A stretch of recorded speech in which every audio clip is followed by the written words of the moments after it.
দূরে ভারতের মেঘালয় আর এপাশে সিলেটের ভোলাগঞ্জ। আর এই জায়গাটিতে রয়েছে হাজার হাজার পাথর, তার সাথে স্বচ্ছ পানি।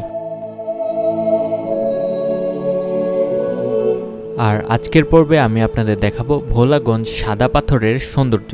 তাহলে চলুন ভিডিওটি শুরু করা যাক। আমরা আজকে যাচ্ছি ভোলাগঞ্জ সাদা পাথর। আমি যে বাসে আছি ভোলাগঞ্জ এক্সপ্রেস, এই বাসটা দিয়ে সিলেট শহর থেকে সিলেটের রামবরখানা থেকে চলে আসছি।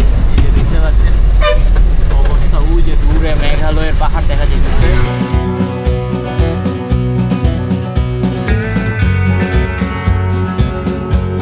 আপনারা যারা ভোলাগঞ্জ সাদা পাথর যেতে চান তারা বাংলাদেশের যে কোনো প্রান্ত থেকে সিলেট চলে আসবেন। সিলেটের আম্বরখানা থেকে সিএনজি এবং বাস দুটোই পেয়ে যাবেন। আপনারা লোকাল বাস কিংবা বিআরটিসির বাসেও চলে আসতে পারেন। সেক্ষেত্রে ভাড়া লাগবে 60 থেকে 100 টাকার মতো। আমরা এখন সাদা পাথর চলে আসছি। তো এই হচ্ছে আমার সামনের ভিউ। আমার দূরে মেঘালয়ের পাহাড় দেখা যাচ্ছে, আর আমরা হচ্ছে এই বাসটা দিয়ে আসছি। আমরা হচ্ছে সাদা পাথরের এখানে আসলাম। এখানে হচ্ছে আপনারা যারা আসবেন তাদের জন্য বলে রাখি, গাড়ি পার্কিংয়ের জন্য ফি আছে, ফিসগুলো আপনারা দেখতে পাচ্ছেন। আর সামনে হচ্ছে মেঘালয়ের পাহাড়। আমরা সামনের দিকে এগিয়ে যাচ্ছি। এখানের ভিউটাও খুবই সুন্দর, যে দেখতে পাচ্ছেন এখানে বাংলাদেশ বর্ডার, এর পরেই হচ্ছে ইন্ডিয়া, আই গেস। দুই দেশেরই সীমারেখা আছে এখানে। তো এখানে আবার বেড়া দিয়ে রাখছে যেন কেউ যাইতে না পারে। ওইটা হচ্ছে সাদা পাথরের আর ওইদিকে হচ্ছে মেঘালয়ের পাহাড়। গাইজ, কেমন লাগতেছে? এটা কি নেওয়া যায় জানান। যদি নেওয়া যায় তাহলে আমি নেক্সট ভিডিওতে আবার এসে আবার নিয়ে যাব। এখানে আপনারা খেতেও পারবেন, দুপুরে খাবারের জন্য হোটেল আছে এখানে।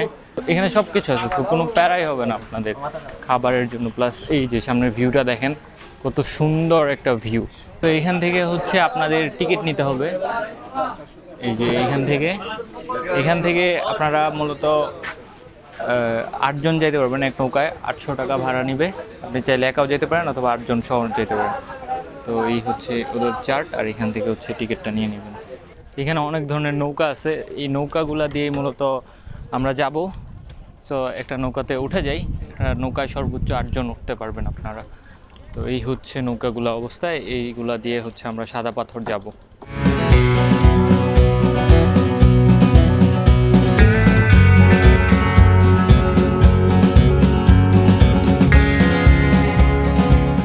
এই যে আমরা চলে আসলাম সাদা পাথর। এই যে আমার পেছনের যে পার্টটা, এটাই হচ্ছে মূলত সাদা পাথর, দেখতে পাচ্ছেন। যদিও এখনও পাথরের পার্টটাতে যাব না, পাথরের পার্টটা মনে হয় ওই যে সামনে। তো ওইখানেই হচ্ছে যাব।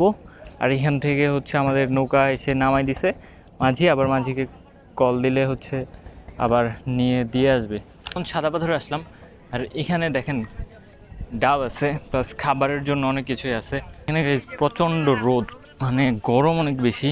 সো আমি রেকমেন্ড করব বর্ষাকালে যখন বৃষ্টি হবে, বিকজ আজকে কোনো বৃষ্টি নেই আর তাপ অনেক বেশি। আর দূরে দেখেন পাহাড়ের উপরে বৃষ্টি পড়তেছে। এখানে হচ্ছে অনেক ধরনের জিনিসপত্র পাওয়া যায়। আমি দেখাই কি কি পাওয়া যায়।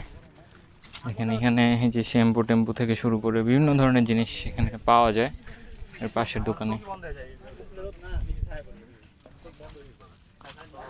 সো আমি জানি না এগুলা ইন্ডিয়ার কিনা, বাট অনেক কিছু এখানে দেখলাম পাওয়া যাইতেছে। এই যে আমি দেখাই, এখানে বিভিন্ন ধরনের শ্যাম্পু, লোশন, মুভ টুভ শুরু করে সব কিছু পাওয়া যাইতেছে। জুসের আইটেম সব কিছুই পাওয়া যেতেছে, চকলেটস, অনেক কিছু এখানে পাওয়া যেতেছে। বাট একটাই সমস্যা, যে রোদ অনেক বেশি। না দেখাইতেছি। তো এখানে বসার জন্য আপনারা সিট পেয়ে যাবেন। বসার সিট কত? বসার সিট কত? 200 টাকা আনলিমিটেড টাইম। আর একটা ডাবল হইতেছে 200, সিঙ্গেল 100। আনলিমিটেড যতক্ষণ থাকেন আপনারা বসে থাকতে পারবেন এখানে। আর লকার কত? আচ্ছা, লকার হচ্ছে 100 টাকা, মানে সেট প্লাস লকার দুইটা মিলে হচ্ছে 200, মানে প্রতিটা হচ্ছে 100 টাকা করে। এই হচ্ছে ভিউ। এখানে সবাই আসলে এনজয় করতেছে।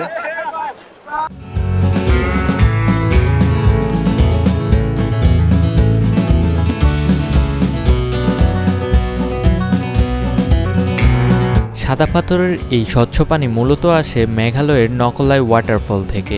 তাছাড়া এখানে আসলে আপনার মনে হবে প্রকৃতির রাজ্য অনেক বিশাল।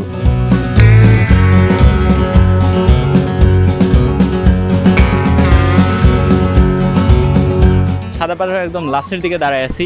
পেছনে দেখতে পাচ্ছেন মেঘালয় ইন্ডিয়ার বর্ডার, আর এখানে অনেকেই গোসল করতেছে। আর এখানে পেছনে বসার জন্য সিটার দেয়া আছে, এখানে আপনারা বসতে পারেন। প্লাস ওই যে দেখেন সবাই হচ্ছে গোসল করতেছে, এই দিক দিয়ে অনেকে হচ্ছে গোসল করতেছে।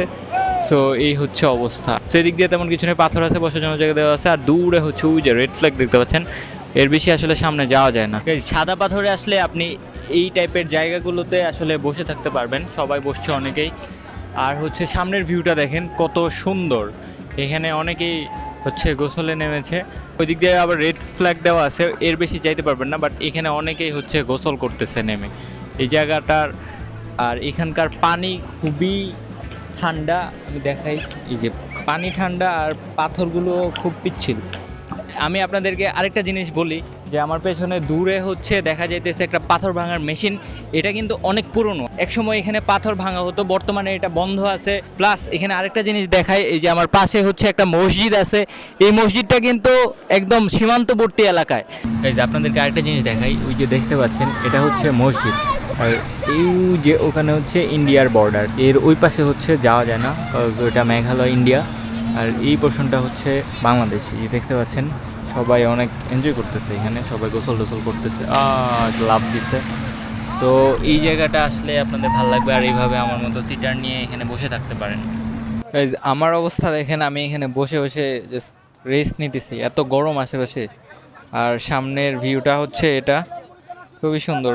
কদিন আগে তো শুনছেন যে সাদা পাথর থেকে পাথর চুরি হয়েছে, মূলত এই সাইডটা থেকে পাথরগুলো চুরি হয়েছে। দেখেন এখানে কিন্তু পাথর একদমই নাই, এখানে আগে অনেক পাথর ছিল, বাট কিছুদিন আগে নাকি অনেক পাথর চুরি হয়ে গেছে।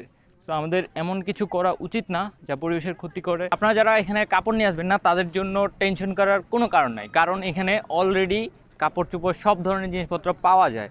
যে আপনারা আইবেন, আমার নাম মোহাম্মদ নাইম আহমদ। আইলে আপনারা দাম সময় রাখুন। তো নাইম আমার দোকানে আসবেন, ওনার দোকানে আসলে দাম অনেক কমে পাবেন। তো দেখেন কত সুন্দর সুন্দর কাপড় এখানে পাওয়া যেতেছে। এই যে সাদা পাথর ভোলাগঞ্জ। ফেরার সময় মাঝিকে কল দিলে আপনাদেরকে আবার এসে নদী পার করিয়ে দিবে।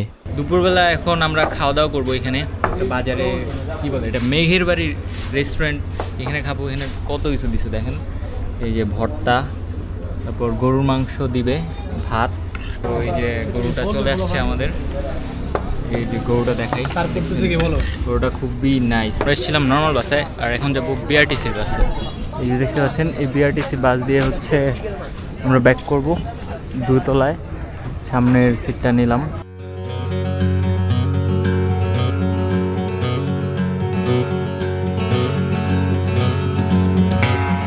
আজ এ পর্যন্তই, দেখা হবে নতুন কোনো পর্বে। তবে ভিডিওটি কেমন হয়েছে জানাতে ভুলবেন না। আর যদি আপনাদের কোনো প্রশ্ন থাকে তাহলে অবশ্যই কমেন্টে জানাবেন।